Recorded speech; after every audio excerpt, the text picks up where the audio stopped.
இந்த வாரம் வர 19th மார்ச் அன்னைக்கு 4 பவர் பேக் வெபினார்ஸ் உங்களுக்காக காத்திருக்கு. காலையில 10 மணிக்கு mutual funds versus portfolio management service understanding the difference. அதே 10 மணிக்கு beginners webinar mutual fund is a tool for investment. அதை தொடர்ந்து 11 மணிக்கு decoding healthcare stocks within Nifty 50. அதே 11 மணிக்கு Why Insurance YM2W. டிஸ்கிரிப்ஷன்ல இருக்க லிங்கை கிளிக் பண்ணுங்க. மறக்காம வெபினார்ஸ்ல ஜாயின் பண்ணிக்கோங்க.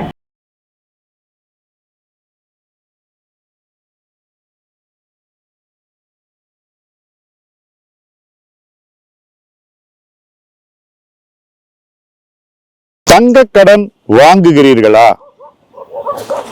என்னென்ன மாற்றங்கள் தேவை? ஆர்பிஐ சமீபத்துல சில கைட்லைன்ஸை கொண்டு வந்திருக்காங்க தங்க கடன் கொடுக்கும் நிறுவனங்களுக்கும் வங்கிகளுக்கும்.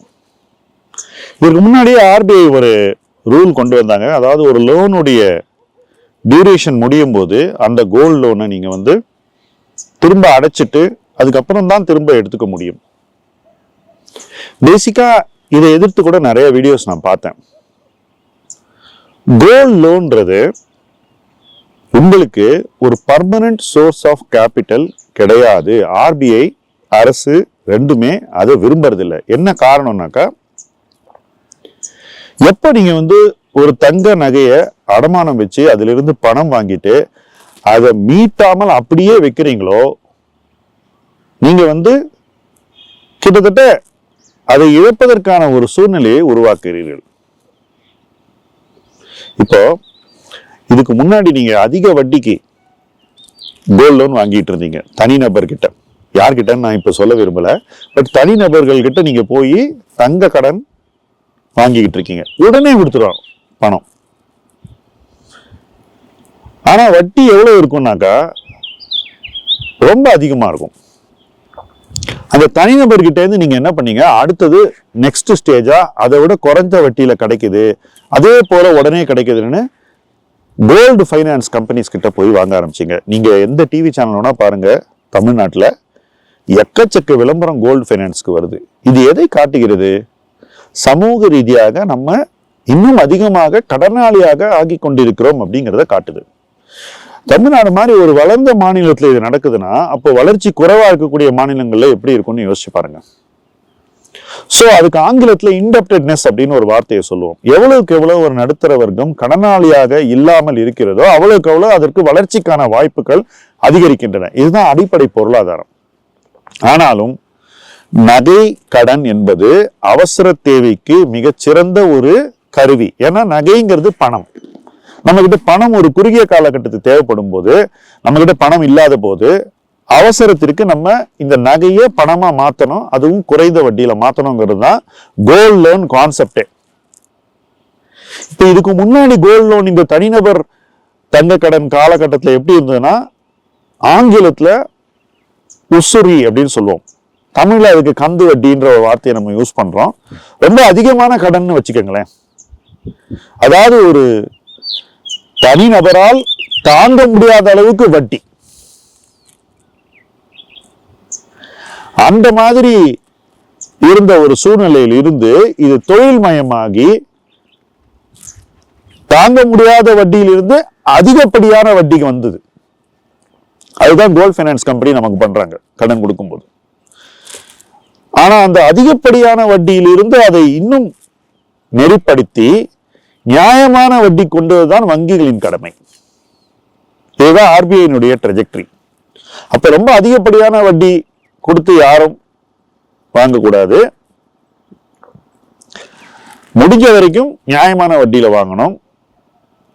நியாயமான வட்டியில அவங்களால வாங்க முடியல, அவ்வளவு அவசரம் இருக்குனாக்கா அப்பவும் இந்த கோல்ட் ஃபைனான்ஸ் கம்பெனி கிட்ட போய் வாங்கும்போது குறைந்த காலகட்டத்திற்கு அது இருக்க வேண்டும், நிரந்தரமாக இருக்கக்கூடாதுங்கிறது தான் ஆர்பிஐனுடைய மொத்த நடவடிக்கைகளின் மையப்புள்ளி சாராம்சம். இது தப்பா ரைட்டா அப்படின்னு கேட்டீங்கன்னா சமூக ரீதியா இது கரெக்ட். பட் தனிநபர்களுக்கு இதனால பெரும் இடைஞ்சல்கள் ஏற்படலாம். ஏன்னா நிறைய பேர் சைக்கலாஜிக்கலா, அதுவும் லோவர் மிடில் கிளாஸ்ல இருந்து மேல வர்றவங்க இந்த கோல்ட் லோனை ஏதோ ஒரு பர்மனன்ட் சோர்ஸ் ஆஃப் கேபிட்டலா வச்சிருக்காங்க. எப்போதும் நகை அடமானத்தில் இருக்க வேண்டும் என்ற ஒரு உளவியல் நம்ம சமூகத்துல ரொம்பவே ஊறி போயிருக்கு. பட் யோசிச்சு பாருங்க, இன்னைக்கு மாதிரி சுச்சுவேஷன்ல கோல்ட் பிரைஸ் உச்சத்துல இருக்கு. நீங்க இதை வந்து பாதி விலை இருக்கும்போது நீங்க அடமானம் வச்சிருக்கீங்க. இன்னைக்கு உங்களை இந்த லோனை திருப்பி அடைக்கணும் அப்படின்னு நிர்பந்திச்சால் நீங்க இதை எப்படி யோசிக்கணும்? கோல்டு விலை ஒரு உச்சத்துல இருக்கும்போது உங்ககிட்ட இருக்கக்கூடிய கோல்டு நகைகள், தங்க ஆபரணங்கள்ல ஒரு பாதியை நீங்க வித்தா கூட உங்க கடன் போயிடும், மீதி உங்கள்கிட்ட நகையா வீட்டுக்கு போயிடும். எத்தனை பேர் இப்படி இந்த விஷயத்த அணுகுறீங்கன்னு யோசிச்சு பாருங்க. எனக்கு தெரிஞ்சு யாருமே இப்படி அணுகிறது இல்லை. என்ன காரணம்னா, விற்கிறத பத்தி யோசிக்கவே கூடாது அப்படின்ற ஒரு மனநிலையில தான் நம்ம சமூகம் இருக்கு. ஆனா கடனாளியாக பர்மனண்டா இருக்கிறத பத்தி கவலை இல்லைங்கிறது தான் இதனுடைய இன்னொரு டைமென்ஷன். இந்த காயினுக்கு ரெண்டு பக்கம் இருக்கு. கோல்டு லோன்ல ஒரு சைடு ஆஃப் த காயின் என்னன்னா விற்கவே கூடாது, அதர் சைடு ஆஃப் த காயின்னா கடனை அடைக்கவே கூடாது. இது ரெண்டு சேர்ந்தா ஒரு காலகட்டத்தில் உங்களுக்கு இந்த காயினே இருக்காது. இதை வந்து கவர்மெண்ட் மாத்தணும்னு நினைக்கிறாங்க. ஓகே, இது எதை நீட்சி தெரியுமா? இதுக்கு முன்னாடி என்ன பண்ணாங்கன்னா, கிரெடிட் கார்டுல நிறைய கண்ட்ரோல்ஸ் கொண்டு வந்தாங்க, பர்சனல் லோன்ல எக்கச்சக்க கண்ட்ரோலை கொண்டு வந்தாங்க. எதுக்குன்னா, கடன் கொடுக்கும் இந்த பெரிய எந்திரம், வங்கிகள், என்பிஎஃப்சி, மைக்ரோ ஃபைனான்ஸ் கம்பெனிஸ், இப்படி பல வகையில வந்து உங்கள்கிட்ட கடன் கொடுக்குறாங்க இல்லையா? இது ஒரு மிகப்பெரிய ஒரு மான்ஸ்டர், ஒரு எந்திரம். இது கிட்டத்தட்ட ஒரு டைனோசார்னு வச்சுக்கோங்களேன். இந்த எந்திரம் என்ன பண்ணுதுன்னா, யார் கடனாளியாகவே நீடிக்க கூடாதோ அவங்கள அந்த நிலையில கொண்டு போய் வைக்குதுங்கிறதா இன்னைக்கு ஓவரால் அசஸ்மெண்ட். இது வெளிப்படையா சொல்றாங்களோ இல்லையோ, இதுதான் கவலை. அரசினுடைய கவலை வந்து அடித்தட்டில் இருந்து வளர்ந்து வரும் மக்கள் கடனாளியாகவே பர்மனண்டா இருக்கக்கூடாதுங்கிறதான்.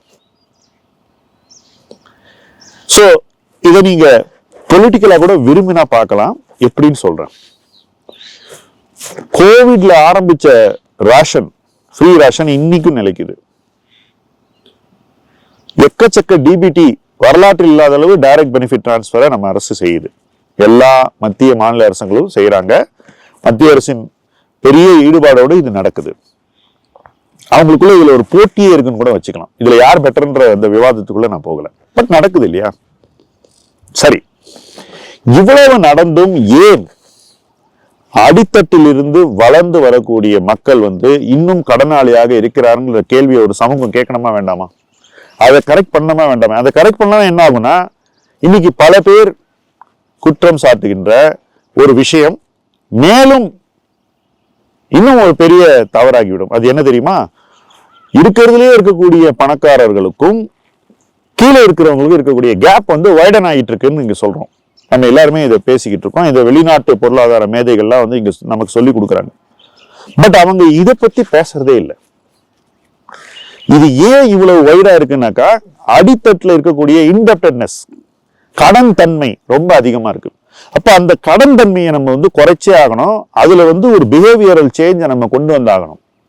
இன்னைக்கு இந்த கடனாளியாக இருக்கும் அந்த உளவியலில் இருந்து முதலீட்டாளனாக இருக்கக்கூடிய உளவியல் நோக்கி சமூகம் ஸ்லோவா டேர்ன் ஆகணும். அதுக்காக எல்லாத்தையும் பெரிய காசுலாம் இல்லை, நமக்கு புரியுது.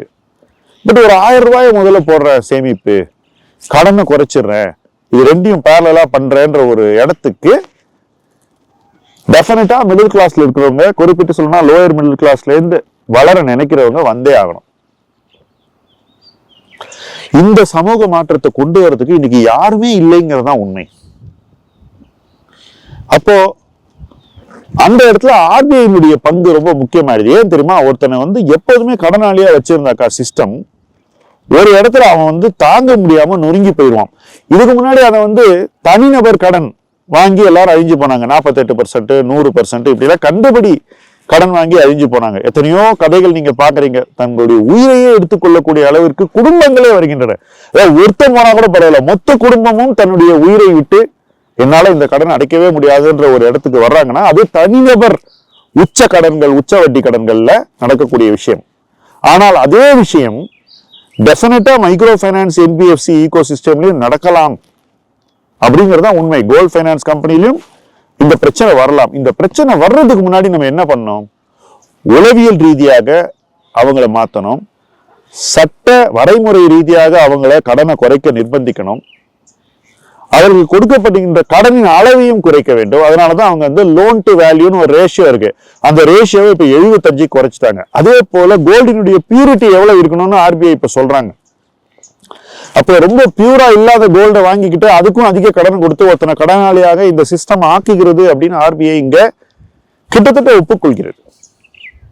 ஆனால் இதையெல்லாம் மாற்ற நினைக்கிறது. இதெல்லாம் மாறினா என்ன ஆகும்னாக்கா, கடன் கொடுப்பது குறையாது, கடன் வாங்குவது குறையாது. ஆனால் கடனின் டியூரேஷன், எவ்வளவு நாளை கடனாளியாக இருக்கிறீர்கள் அப்படின்ற அந்த உளவியலை மாற்ற நினைக்கிறார்கள். டெஃபினட்டா பர்மனண்டா ஒருத்தன் வந்து தங்கத்தின் மீது கடனாளியாக இருப்பது அவனுக்கு நல்லதில்லை, சமூகத்துக்கு கேடு. சோ அதை வந்து இவங்க மாத்தணும்னு நினைக்கிறாங்க. இப்ப இதை பத்தி நம்ம அரசியல் ரீதியா என்ன வேணா பேசலாம், அது என்னுடைய நோக்கம் இல்லை. நிறைய பேர் வீடியோ போடுவாங்க இதை பத்தி. பட் சப்போஸ் நம்ம அந்த இடத்துல இருந்தோம்னாக்கா, இப்ப நீங்க அந்த இடத்துல இருந்தீங்கன்னா இதை எப்படி நீங்க புரிஞ்சுக்கணும்ன்றதை நான் இப்ப சொல்ல போறேன். ஃபர்ஸ்ட், நிச்சயமாக நீங்க கோல்ட் பிரைசஸ் மேல இருக்கும்போது உங்க கோல்ட் லோனை குறைக்கணும் அல்லது அடைக்கணும். அது உங்களுடைய டாப் ப்ரையாரிட்டி. அப்ப அடைச்சா கையை விட்டு கோல்டு போயிடுமே சார் அப்படின்னு ஒரு ஆர்குமெண்ட் வரலாம். அடுத்த கரெக்ஷன்ல நீங்க அந்த கோல்டை திரும்ப வாங்க முடியும். கோல்டு வந்து ஒன் சைடா அப்படியே மேல போக முடியாது, எப்பயோ திரும்ப கீழே வரல. அப்ப நீங்க இந்த வித்து கடன் அடைச்ச கோல்டை திரும்பி ஸ்லோவா வாங்கிடலாம். இன்ஃபேக்ட் நீங்க மாசம் கூட அதுக்கப்புறம் சேமிச்சு கோல்டை வாங்கிடலாம், யூனிட்ஸா வாங்கிட்டு அதுக்கப்புறம் அதை நகையா மாத்திக்கலாம். நிறைய வழிமுறைகள் இருக்கு. இப்போ எங்கிட்ட ஒரு 5 மெத்தட்ஸ் இருக்கும் இதை எப்படி பண்ணலான்றதுக்கு. நிறைய வழிமுறை இருக்கு. வித்ததை திரும்ப வாங்குறதுக்கு நிறைய வழிகள் இருக்கு. அது உங்க கையை விட்டு பர்மனண்டா போகாம இருக்கிறதுக்கு நிறைய வழிமுறை இருக்கு. ஆனால் இன்றைய ப்ரையாரிட்டி உங்களுக்கு என்னன்னா, நீங்கள் கடனாளி என்ற நிலையில் இருந்து விடுபட வேண்டும்.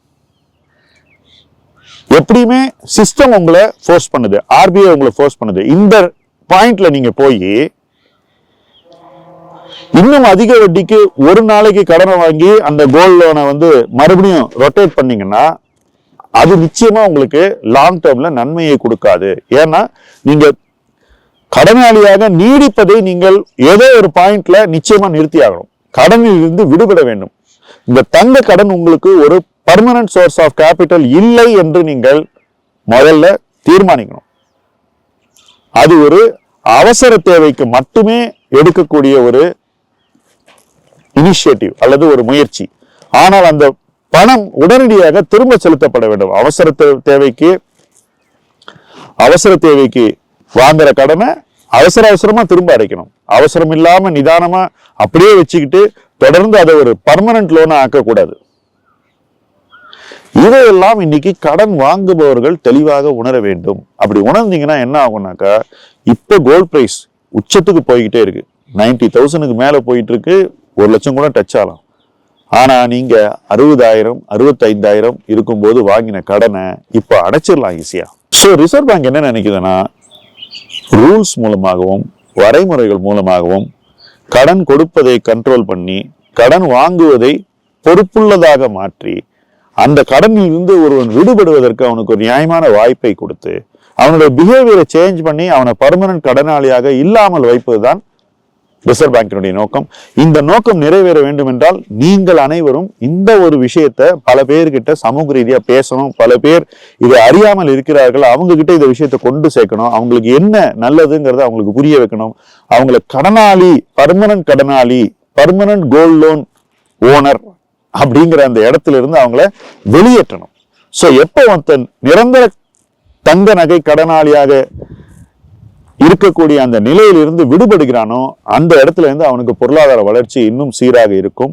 அதுக்காக நான் தங்க கடனே வாங்கக்கூடாதுன்னு சொல்லல. அவசர தேவைக்கு வங்கி கிட்ட போய் வாங்கணும், 1 வருஷத்துக்குள்ள அடைக்கணும். இதுதான் RBI நீ கொண்டு வந்திருக்கிற சட்டம். அந்த சட்டத்தை நீங்கள் சரியாக பயன்படுத்தி கொண்டால் உங்களுக்கும் அது பொருளாதார வளர்ச்சியை கொடுக்கும் என்பதில் மாற்று கருத்தே இருக்க முடியாது. இதை உணர்ந்து தங்க கடனிலிருந்து விடுபடுங்கள், அதை பொறுப்பாக பயன்படுத்துங்கள். உங்கள் வாழ்க்கையில் வேறு ஒரு விதமான வளர்ச்சியை நோக்கி பயணியுங்கள். அந்த பயணத்தில் இணைந்து பயணிப்போம். முதலீட்டு களம் உங்கள் களம். நன்றி.